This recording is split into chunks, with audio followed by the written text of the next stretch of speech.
I get to these moments, right, where I can make everything, all my dreams come true. I think I win the Greg Hardy fight. I get a push from the UFC. We restructure my contract. I'm making the money. I'm not experiencing any more financial troubles, right? But then all these other little things kind of start popping up in your personal life or, family, whatever. Sure. And it really challenges your focus. And it gets to a point where like just getting to the fight in itself is a victory.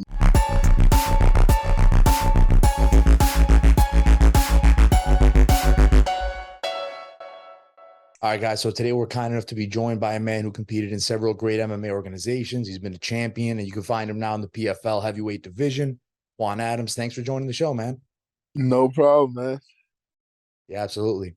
So, the PFL season just wrapped up for you, man. You enjoying the downtime, the relaxation stage, if you will? Yeah, I am. It's nice. I mean, obviously, I wish I was fighting for the million, but doing 7 fights in 15 months, I was a little tired. So, it's fine. Just working, keeping my body weight down as low as I can, and just going from there. Yeah, man. And you mentioned it, like you've been an active guy, dude. Like you're a warrior through and through. Like, is it weird for you, like the change in format to PFL now where you can't be as active as you want to really, right? You kind of sort of go with the rules almost, right? So it's like, is it weird for someone like you that likes to stay active? Not really. I mean, it's given me time to kind of reset my body, get my body weight down to where it was. For the longest, I was that guy that walked around 295, 305. And, I wasn't like super fat, but I still had something to lose. So now I'm walking around between 275 and 285. Um, Part of that's just getting older. My body can't do what it used to with sugar anymore. So, Yeah. going through all that. It does suck, when you don't win as much as you want to, or you don't go as far in the tournament as you would like, because then you really can't fight again until the next season unless they release you before that. But then you don't really want to be released before that because I mean they pay you really well, they treat you really well, and it's a top notch organization. Yeah, man, absolutely. And it's interesting, right? Because when you talk about that, right? Like, well, let's bring up that fight, right? What happened sort of so you were really, really close, right? It came down to the semifinal, right? You were in there.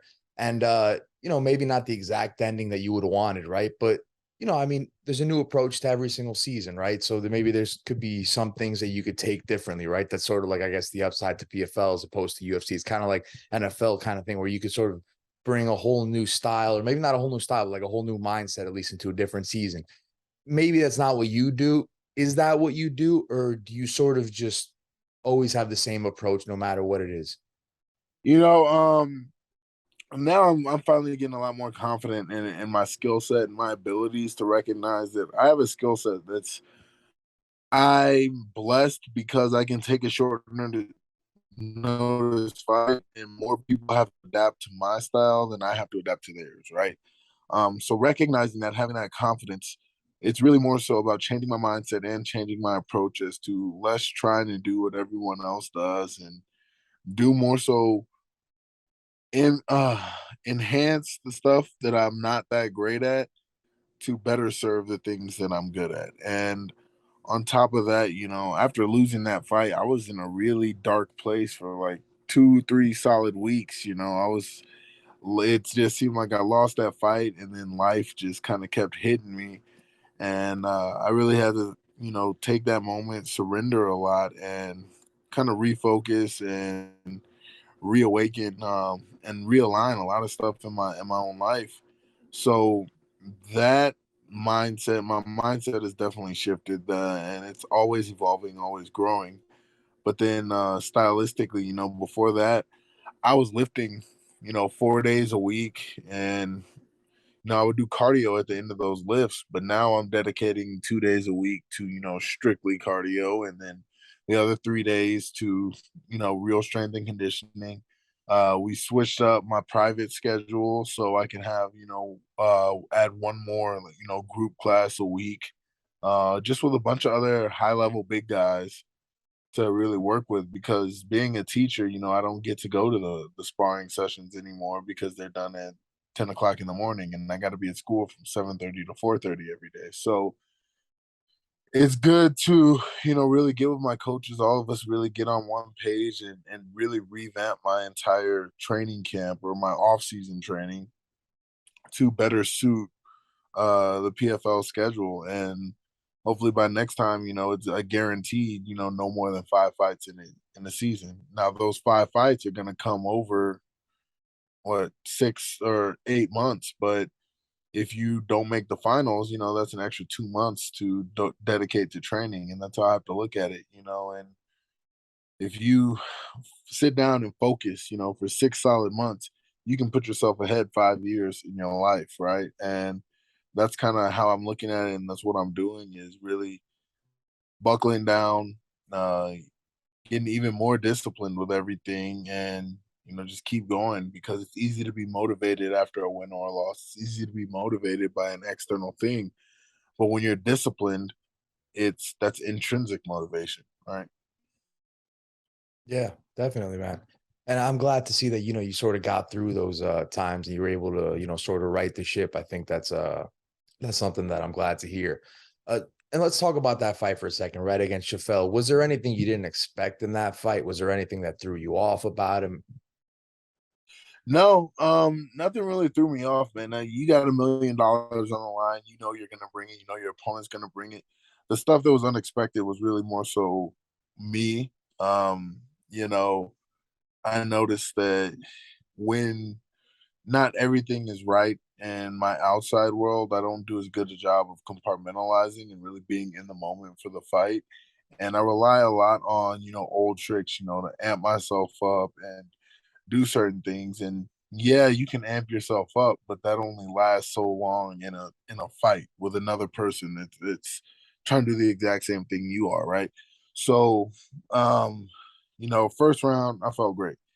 Second round I started to, fade, and thoughts outside of fighting were starting to enter my head. And then when it gets to the third round, I'm just telling myself, no matter what, I'm not going down. And I was like, I'm just gonna keep going, keep trying to move forward, keep going. And I said I knew that the fight wasn't gonna go the distance, but in my head, I was trying to convince myself, if I can just make it to when that clock says 000, I truly believe my hand's gonna get raised, right? And going back and watching the fight, I probably wasn't winning going into the third round.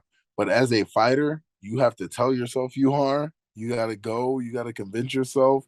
And in my head, I'm never losing, right? So that's just where I was during that fight. But yeah, that was the only thing that was unexpected. Is he was better on the ground than I thought. He did get up. I thought once I got one takedown, I would kind of just be able to smother, float, throw my punches and go there. But the reason by him getting to a base, I had to, use one hand to keep a hold of him, and rather than throwing punches with my other hand, I just wanted to get him back on the ground, and that didn't happen. So, you know, obviously we adjusted, and I don't blame any of my coaches, any of my training. It simply fell on execution, and I never knew how many fights I could do in a certain amount of time, how many cuts I could do in a certain amount of time, and I found out. So now we decrease the severity of each cut, try and increase that baseline cardio and that endurance and that muscular endurance, and we go right back at it. Yeah, absolutely. And one thing I will say about the PFL, just to add quick, is that the format being you can see these guys again down the line, right? There's a good chance Right. you're going to see him again. So you can get, you can get it back, you can get it back. And then you might even see him a third time, a fourth time, right? So Right. you're always going to have that chance, I feel like. So it's interesting, right? Because there was a third moment in that, and you mentioned it, right? That you felt like the fight could have been stopped almost could have been stopped a couple times, right? You hinted at it. There was a moment in that third round where you sort of grabbed your eye. Was it like an eye poke? Was it just pain in the area? Like what was going on there? And was that one of those big moments where you were like, okay, this fight could be ending soon? No, it was it. I felt it was an eye poke, but I don't think it was intentional. I think it was one of those things in the moment. He probably pulled his hand back. It happens in sparring all the time. Um, it did happen in my eye, and I kind of wanted, to stop and readjust myself. And when I saw it wasn't, I had to make that split second decision. All right, well, they're not going to stop it, keep fighting. And I knew that if they weren't going to if for that eye poke they didn't stop it, I knew in my head, I'm like, okay, this ref's probably thinking it's close to over. So I can't wobble, I can't stop. And there was a punch that kind of wobbled me or rocked me. And all I'm thinking in my head is, all right, get back to your feet, move forward. If you move forward and you're engaging, they're not going to stop the fight. And they did stop it. But I can't change that. That's something outside of my control, and that's that ref's judgment call. And I don't think it was bad judgment. If in his head, he was protecting the fighter, which is his job. So, I don't dwell on that. I dwell on, my execution leading up to that. Yeah, definitely. And one last thing on this fight, not to harp on it, but so, you said it was something that was a dark moment and you were able to sort of rise and overcome it, right? You were obviously close to $1 million. Is that what it is? Like, has that ever happened before in your career where you lost a fight and like you sort of got into this dark mode and you had to overcome it? Or was it just this time because you were so close to something that is pretty fucking big, right? Right. Well, it's similar and it's different, right? With that Greg Hardy fight, I did a lot to get that fight that didn't necessarily align with who I am as a person. Um, and everything I said was true. It was true, but that was me convincing myself to um take that fight, to not necessarily take the fight, to I got the fight. Then it's like, okay, what do we need to do to prepare for this fight? What do we have to do? And at that point in my life, I was going through stuff again, and it's kind of a recurring theme with me. It's I get to these moments, right, where I can make everything, all my dreams come true. I think I win the Greg Hardy fight. I get a push from the UFC. We restructure my contract. I'm making the money. I'm not experiencing any more financial troubles, right? But then all these other little things kind of start popping up in your personal life or, family, whatever. Sure. And it really challenges your focus. And it gets to a point where like just getting to the fight in itself is a victory. And you kind of breathe, you take that moment, and it's like, oh shit, well, we're only halfway there. The other half of it is the actual fight, right? And then with this one, it was one of those things where I've reached a point of stability in my life where, you know, I'm happy everywhere across the board. But then, little things popped up, started challenging that, and it kind of caused me to panic. And the only thing I could control was, that opportunity in that moment. So I'm trying to compartmentalize and I'm trying to focus strictly and be in this moment. And I know on the other side of this moment is either everything that I've wanted or everything that I sacrificed to get to that moment being worth it, and like being balanced out on the scale with that check that's on the other side, or I'm back to the status quo where like, yeah, I'm content, I'm fine, but there's still more that I want. And that those challenges, they really challenge your focus and they really challenge your inner balance and your peace. And it put me in a state of real chaos in my head. And on top of that, it's short notice. I find out when I land at the airport, Yeah, hey, you were an alternate. you're probably gonna end up fighting. And I'm like, well, shit. Now I got 3 days to get in the headspace for this fight. But that's when that doubt starts creeping in, because prior to that, I'm thinking, man, there's no way I'm gonna fight. No one's going to do anything that's gonna jeopardize their chance at $1 million. I'm just gonna be an alternate. So at That's this point, crazy. I I'm didn't even think already about it like that.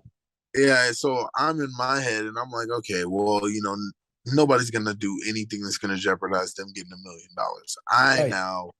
I know I'm just gonna be an alternate. So when I'm training for this, it's all just making weight, getting on the scale. I don't really need to worry about recovering. I don't need to worry about a refuel.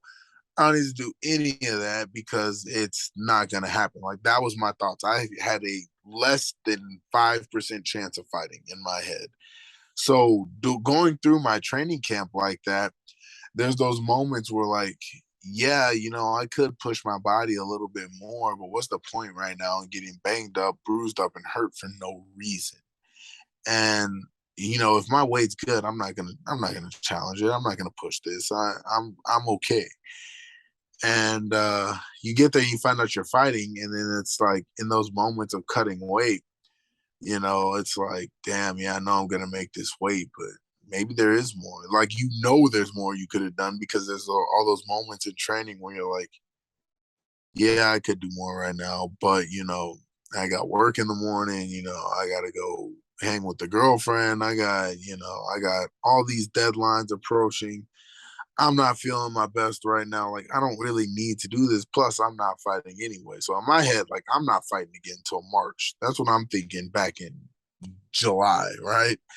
So I'm like, man, all right, I'm gonna take it slow, recover. There's no point in training when you're at like 50%, whereas I could go in and train at maybe 70 or 75% and get that much more out of training, because like those numbers compound so much. And the difference in training and like when you're at like 50 or 60% versus training when you're at 70 or 80% is drastic, not even just in that moment, but down the line. So if you can go in every day just a couple percentage points better, it all adds up.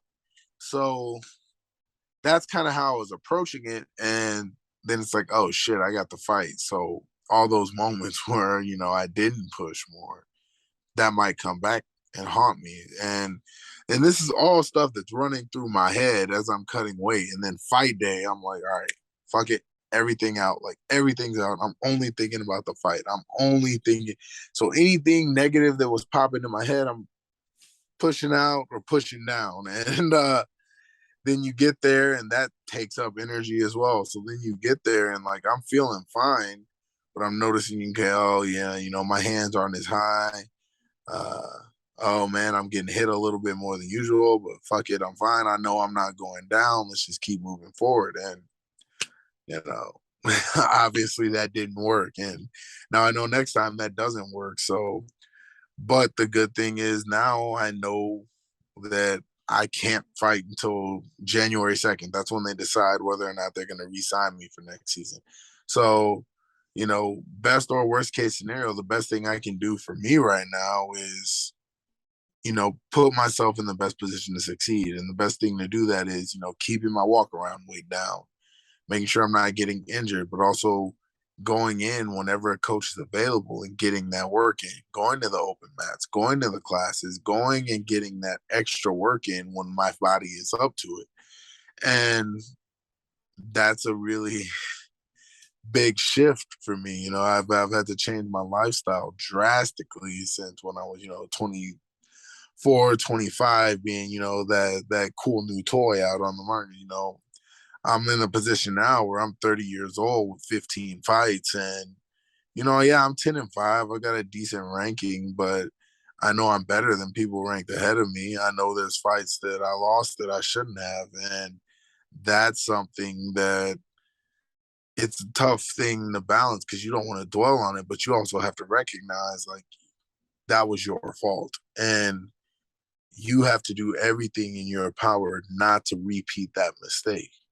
And then you can't confuse the results, right? Because yeah, the result's the same, a loss, but you have to look at the why behind the loss and what it was that was causing that loss. And the biggest thing for me, it was like, it was all my head, right? My Austin Lane fight, that was lack of, like, I wasn't as prepared as I should have been, and I, gassed out. And yeah, I was up 3 rounds to none, but at the same time, it doesn't matter. I still lost. Now that guy goes and, gets a TKO on Contender Series, and he's back in the UFC. And, so It's a game thinking of of the, inches. yeah, it really is a game of inches. And I can't be consumed by the results of it. I can't be too attached to those results and define my worth with those results, because for me, all of my athletic endeavors have always been to prove worth, one, to myself, and two, to the world. I always wanted that external validation. I always wanted to be a star. I always wanted to be the guy.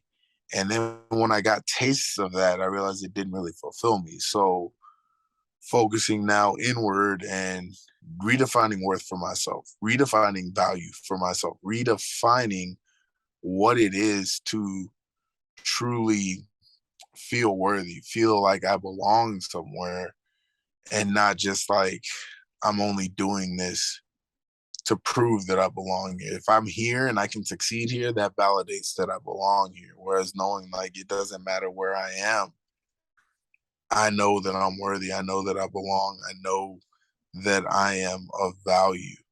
And so that's been a really big thing for me in these, well, it's been 2 months. No, it's been just over a month and a half now since the fight, right? And just living with that, and I mean, I talked about this openly on my YouTube channel just because I feel like a lot of people need to hear it, but not necessarily to excuse myself or anything like that, but just making sure that other people know that, like, from a guy that's done that, from a guy that's gone down that rabbit hole, from a guy that's perceived to have been successful on all these levels. Like, I go through the same stuff that other humans go through.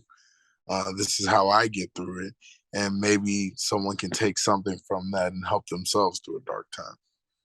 Yeah, definitely, man. I think what's interesting about fighters, right, is not only are you fighting in a cage, but you're the only one that's relying on yourself to perform pretty much, right? Like if you're on an NFL team and you're a wide receiver, maybe you're having some problems, outside the field. Your teammates might be able to pick it up for you, right? Because you got 10 other guys there, right? So it's definitely different. One thing I find that Michael Chandler said, I don't know if you saw it recently, is he said that that's why fighters are like so relatable to people because most fighters, unless you're like Khabib or Floyd Mayweather, most fighters lose. Like every fighter loses, even the best fighters, they have losses on their record, right?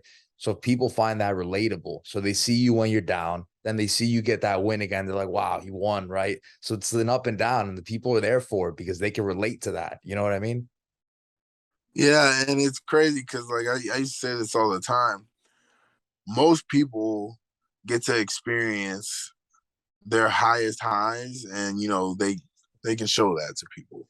But those lowest lows, nobody sees that. Nobody knows about it. Nobody knows when you lose. Nobody knows when you go to work and you don't make a deadline. People don't know that. For us, like, yeah, it's public. And not only is it public, like, we're open to ridicule, to, critique, whatever, from people that could probably never do what we do, yet it's relatable because everybody feels like, I mean, at every point in someone's life, they've had to fight. Maybe not physically, but they've had to fight for something. And we are a physical iteration, we're a physical Yeah. instance of that. And you see that, and it's instantly relatable. And then as soon as the result's there, or as soon as that moment's over, people forget all about that relatability, and you're just content to them. Definitely. When you do good, that's when the headlines come, right? But when all the other stuff happens, you don't hear a peep. Right, right, Yeah. So let's move on, man. We brought up the heavyweight division, right? What do you right. think? Because I saw you make a post on your Instagram about the upcoming fights, the championship fights. You've been in there with one of those guys. What do you think about that fight? It's your division. I feel almost inclined to ask, like, what's your take? Who do you got? Man, it sucks because PFL is so different. Like, I'm actually like friends with almost all those guys. We've had cool moments. Like, we're out there doing press, like, and none of us have animosity towards each other. So it's different. And I know I'm gonna hurt somebody's feelings either way, but you know, talking to both those guys, they're so different. Mateus Scheffel, the younger guy, and he's just got so much passion in him right now, and he's using it. He's so disciplined. He's really going for it, and you can really see him shoring up the holes in his game. And then you've got Delija, who's been there before, right? He's always been knocking on the door, constantly improving, consistently improving, making small adjustments here and there, and they're both really complete fighters. And I feel like Ante is a little bit more complete of a fighter, but Mateus has so much more, I guess, juice is the This is the word we use it right now. He's just Yeah. so fired up right now. And I really think that it's gonna be a close fight. I think it's gonna be something that's decided in those later rounds, fourth or fifth round. And it's gonna come down to cardio. Um, I think if it goes to a decision, I truly see Sheffield winning. Um, but I really think Shuffle's going to win, but I don't think it's gonna. It's like a 52-48 sway for Shuffle, right? Yeah. Obviously, if he were to win, that would look a lot better for me because then I lost to the champ, and like nobody can say shit to me. Everybody Yeah. lost to the Yeah. champ, right? So, Right. um, no, I think it's going to be a really good fight, and it's a really good stylistic matchup as well because, um, like I said, Ante, he's got takedowns. He's really, I feel like, more complete everywhere. But I think Shuffle's a little bit better on the feet. I think he's a little bit quicker. And he's really technical as well. So I think Shuffle's going to win, but it also would not surprise me at all if Ante wins. And whoever wins, I'm just like happy for either of those guys because both of them have been through so much to get there. Whoever wins, like it's a win. So there's no one that I want to win more than the other. I'm just happy that both of them get that experience, and I just think that Shuffle's gonna win. Yeah, and you mentioned that you were happy for for both guys, and you have a fairly good relationship, all you guys in the division, sort of, right? And is there something to that, right? Like something to like being cool because there's no rankings or anything, right? Like in the UFC, the rankings are decided by opinion, right? It's kind of like college Right. football, right? So to stir it up, to get headlines, like if you're a guy who, let's say you're at the exact same place as another guy, right? But this Mm-hmm. other guy is like calm, he's cool, he's friends with everyone in the division, but this other dude's talking mad shit and he's stirring it up and he's getting crazy. They're going to get the guy that's going viral, right? They're going to pick him. So the Right. fact that there's no rankings in the PFL, you think there's something to that where like you guys don't have to worry about that? I'm not saying maybe you ever did in Yeah, the first place, but do you even, you know yeah. what I mean? I think it's awesome, man. It's cool. Everyone's there for the experience, right? I think that some people have to get emotional fight. They have to fight from an emotional fight, and every time I've done that, I have not performed my best. And even if I've won, it wasn't a good performance, right? And it's not something that I felt good about afterwards. It's more like you feel relieved. And not having that aspect in PFL is great because like you're gonna fight everybody. Like everyone gets the same number of opportunities to score points, and from there, that's how the playoffs are decided. And I absolutely love that about the PFL because you can't talk your way to a championship there. You can't talk your way to a high profile fight there. All the fights are the same. And then there's the playoffs. So I love that aspect. I love it's different. Only thing I don't like about people is we can't throw elbows. Like that's Yeah. like that's my go-to on the ground. And like Oh man. it's messing me up. But we're figuring it out. I'm getting more and more accustomed to it. I'm having to stop throw elbows when I'm Did, hitting did they let pads you and sort of use that forearm to sort of grind his head down or no? you probably could. I just don't want to risk it, man. I'm one of those Yeah, yeah. guys like I'm not gonna risk getting disqualified. Yeah, I hear you, man. The PFL again is an interesting situation, right? Because there's two things on the line when you get all the way there and you win the championship. Again, you win the championship, but the second thing is you win $1 million, right? What's sort of more motivating to you? Is it winning that championship? You already been a champion, or is it getting the $1 million? Or both, Oof. maybe.